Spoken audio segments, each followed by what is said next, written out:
سادس نجوم الليلة هو الشاعر رقم 41 محمد قاسم الحجاجي من اليمن. حياك الله يا محمد.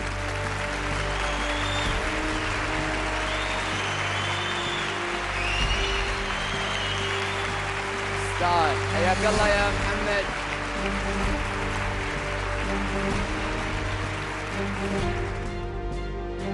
يا مرحبا يا محمد، حياك الله. اليوم بنسلمك المسرح والكرسي، اللجنة أمامك وهذا الجمهور المميز ومشاهدين ينتظرون إبداعك. تفضل. تسلم. العزم حجاجي وناجيت صداح، العزم حجاجي وناجيت صداح، للطاهرية الصوت وافي سلاحه، بسم الله الرحمن والفكر سباح، في دار زايد والوطن في فساحة، ابن البلد في عينها نام مرتاح، واللي تغرب عندها بانشراحه، من تمر زايد كلنا ذاق الافراح، لين الولا في دمنا صار ساحه. السلام عليكم ورحمه الله وبركاته.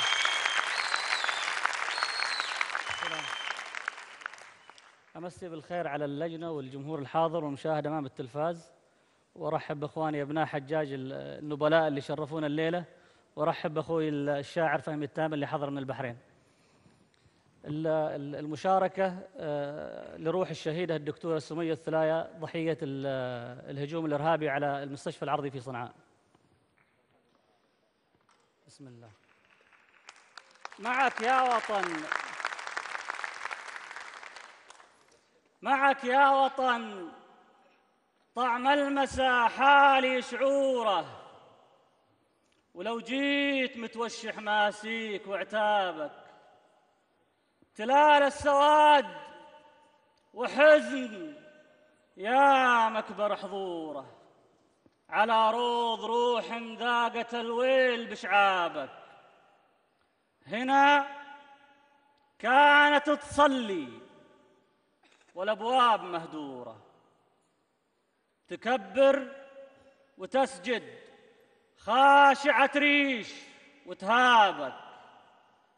هنا كانت رمال الصحاريك منثورة، تهب السماك وتحتري غيث جلبابك، تجفف دموع الريح لتعيش مستورة، وتحلم تنام بمعطف الصبح، وتحلم تنام بمعطف الصبح ورحابك، تسولف عن إحساس وألم ويد مبتورة، تداويه وحدة قلفة تخنق ثيابك، تنادي لك الله ولك الله مقهورة، ولا فكرت في عمر ما دام لحسابك.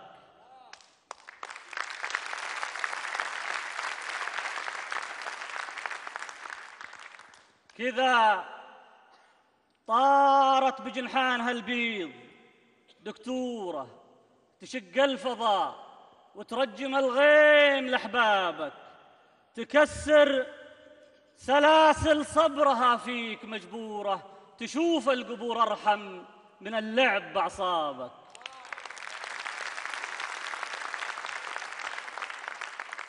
تكسر سلاسل صبرها فيك مجبورة، تشوف القبور أرحم من اللعب بأعصابك. جريمة بظهرك يا وطن جات مسعورة، بكف الغدر تقطف سمية من أهدابك، وخلت أساورها على الأرض مكسورة، وخاتم غلاها ينزف الدم في بابك.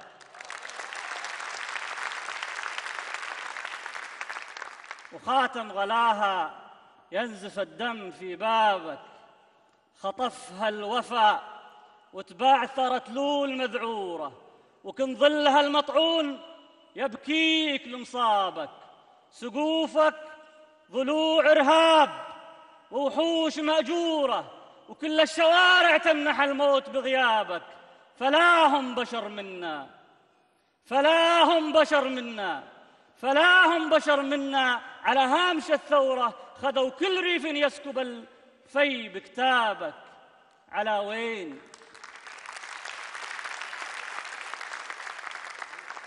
على هامش الثورة خذوا كل ريف يسكب الفي بكتابك. على وين ما ندري، خطاويك مجرورة ولا باين نجوم بهالليل ترقابك، ولا باين نجوم بهالليل ترقابك. سلامتكم.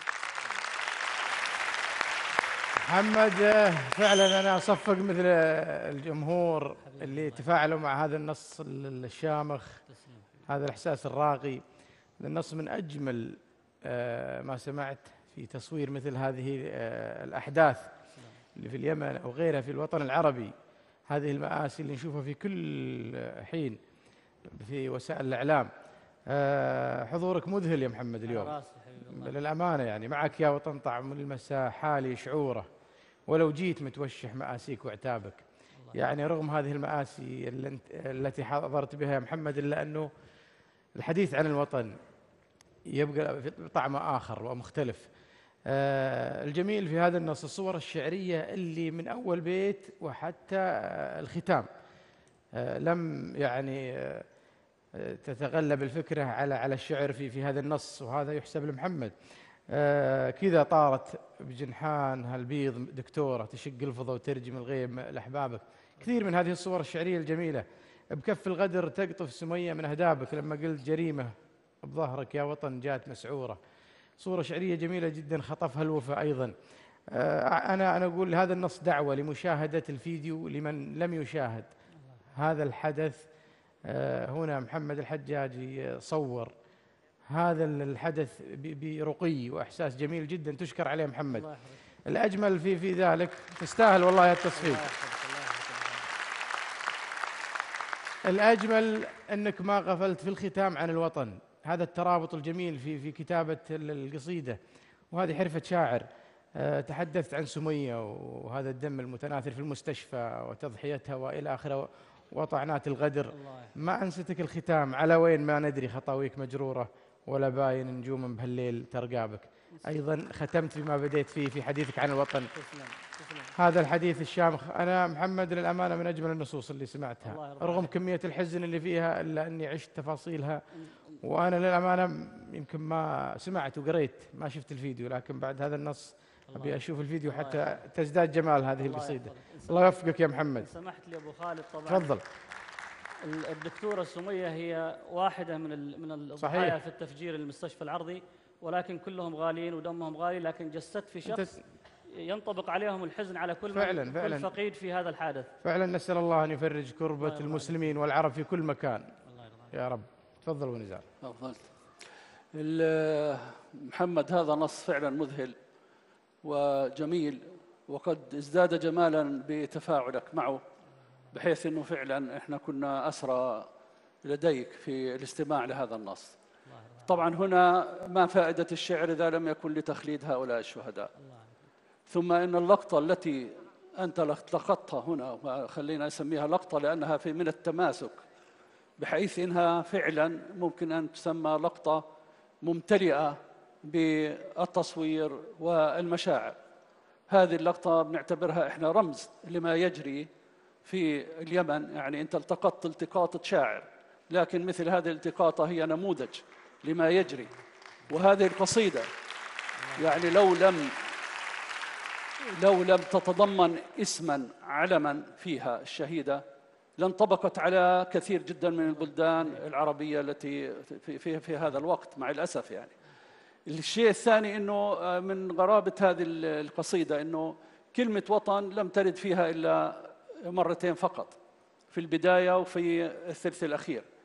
لكن أشعرنا الشاعر بوجود الوطن في هذه القصيدة من خلال اختيار القافية الكاف، اللي هي كاف الخطاب، واعتابك شعابك إلى آخره. فالوطن حاضر في كل بيت من هذه الأبيات من خلال كاف الخطاب هذه.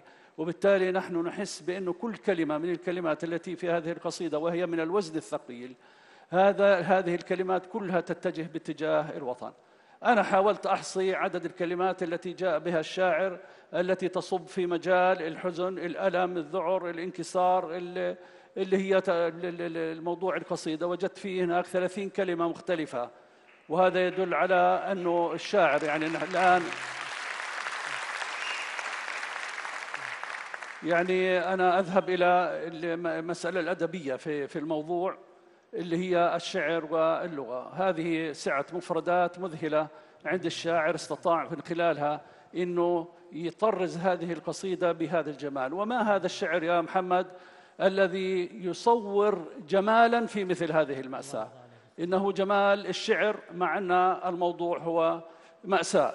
من الأشياء التي أعجبتني في هذه القصيدة الحقيقة اللي هو البيت الأخير: على وين مدري خطاويك مجرورة ولا باين نجوم بهالليل ترقابك. أنت جعلت النص مفتوح، لم تكفل هذا النص ولم تكفل هذه اللقطة، وكأنك تشعر أنه هذا عبارة عن مسلسل سوف يستمر وقد لا تكون له نهاية. هذا البيت الأخير فعلا مخيف، لأنه يفتح الوطن ويفتح الإرهاب على مصراعيه. أشكرك، أتمنى لك التوفيق.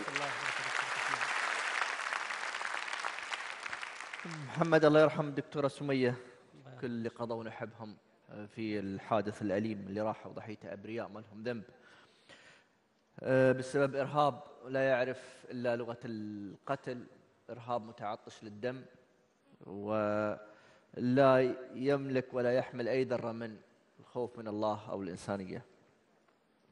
القصيدة تكشف لنا عن شاعر محمل بالإنسانية، ولديه هذا الهم اللي يبغي يوصله من خلال الموهبة اللي الله أعطاه إياه، دون خوف من الصدح، أنك تصدح بكلمة الحق أو برأيك اللي هو يمثل رأي كل من يرفضون هذا النوع من الإرهاب اللي ما له لا دين ولا له لا وطن ولا له أي نوع من أنواع الإنسانية في فكرة.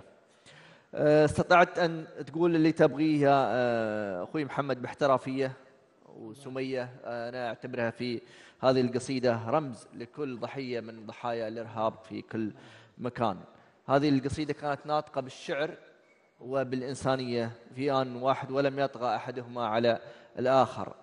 كذا طارت بجنحانها البيض دكتورة، تصوير شعري جميل، والتقاطه أيضا عن الرداء الأبيض للأطباء وتوظيفه أو تشبيهه بالأجنحة، كان تصوير جدا يعني جميل ويدل على الشعرية اللي موجودة عندك. شكرا محمد.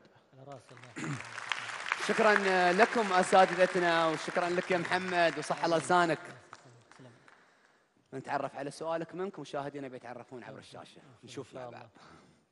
السؤال اللي جاني للشاعر محسن الهزاني، يقول: قالوا تجوز من الهوى، قلت لا لا إلا أن تجوز الشمس عن مطلع الشرق، يظل الهوى شريانا مغذيا لحياة الشاعر، اكتب فلسفتك ورؤيتك في هذا الموضوع في 3 أبيات على الوزن والقافية نفسها. قلت: العشق يسكب عذب صافي زلالا، في مجدبات الجوف ما ينتظر برق، كنه مزون إلا عطتنا ظلالا، يخضر فينا كل قاف على طرق، والعمر يفنى والخطاوي عجالا، واحلى الليالي تنسرق مننا سرق. الله صح الله لسانك يا محمد، نتمنى لك التوفيق. الله يحفظك الحجاج، الله يحفظك. مستمرة فصول التحدي مع آخر شعراء أمسية اليوم اللي شهدت نصوص جميلة ومشاركات مميزة، لكن بعد الفاصل تريونا.